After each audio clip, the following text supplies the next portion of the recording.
That's the right question.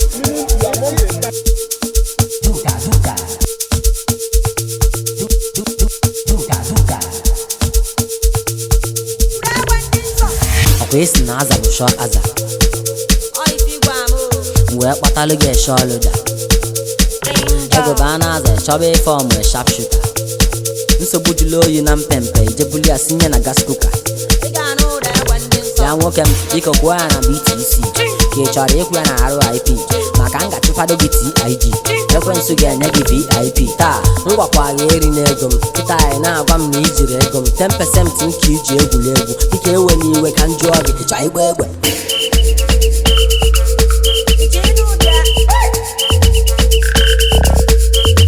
ịchọ igba egbe